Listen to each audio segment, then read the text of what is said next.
जी बिल्कुल, सिंध जो वॾो वज़ीर सैयद मुराद अली शाह अॼु जेको आहे सो शहबाज़ एयरपोर्ट 7 ते जेको आहे सो पहुतो ऐं मीडिया सां ॻाल्हि ॿोल कंदे हिकु सहाफ़ी जे सवाल ते हिकु सहाफ़ी कयो। ज़िले जामशोरे में मंशियात जो वाहिपो जेको आहे सो तमामु घणो वधी वियो आहे। ज़िलो जामशोरो जेको आहे सो गेट बि आहे मंशियात फ़रोशी जो। इन ख़िलाफ़ तव्हां कहिड़ियूं कार्रवाई कयूं?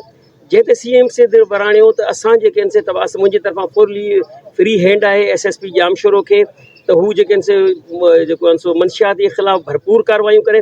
पर असां सां वेल इहो आहे त जेॾीमहिल असीं इहे कार्रवायूं कयूं था उन्हनि मंशियात फ़रोशनि जे ख़िलाफ़ त सहाफ़ी बिरादरी जा कुझु माण्हू जेके सोशल मीडिया ते जे एक्टिविस्ट आहिनि ऐं कुझु वरी जेको आहे सो सहाफ़ी आहिनि, जेॾीमहिल असीं उन्हनि खे ॿधूं था ऐं कुझु जेका असां कार्रवाई उन्हनि जे ख़िलाफ़ कयूं था त तव्हांजा सहाफ़ी जेके आहिनि से अचनि था ऐं उन्हनि खे छॾाइण जे लाइ जेके आहिनि सरगर्म थी था वञनि हलिया।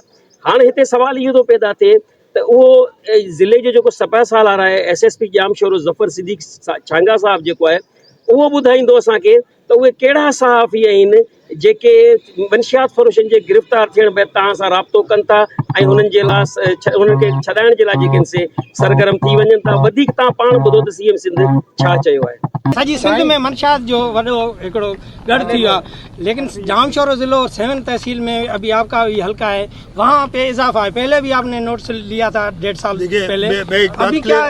मैं एक बात क्लियर कर दूं, इसके ऊपर न सिर्फ 7 पे पूरे सिंध में मेरी जिसे कहते हैं ज़ीरो टॉलरेंस जी। मैंने इस सिलसिले में पुलिस वालों को भी सजाएं दी हैं जो मुलविस पाए गए, और मैं आप सहाफ़ी दोस्तों से भी कहूँगा कि उनकी सपोर्ट ना करें। होता ये है कि जब पुलिस उनके खिलाफ एक्शन करती है कभी सख्ती भी करती है, ठीक है, सख्ती भी करती है, और उसके बाद वो सहाफ़ी बरादरान से वो एक मीडिया पे सोशल मीडिया पे शुरू हो जाता है जैसे बड़ा जुल्म हो रहा है। जुल्म वो लोग कर रहे हैं जो मंशियात चलाते हैं, वो आपकी हमारी अगली नस्लों को तबाह कर रहे हैं। तो मैं आप सबसे ताउन की दरख्वास्त करूंगा और मेरी तरफ से ज़ीरो टॉलरेंस।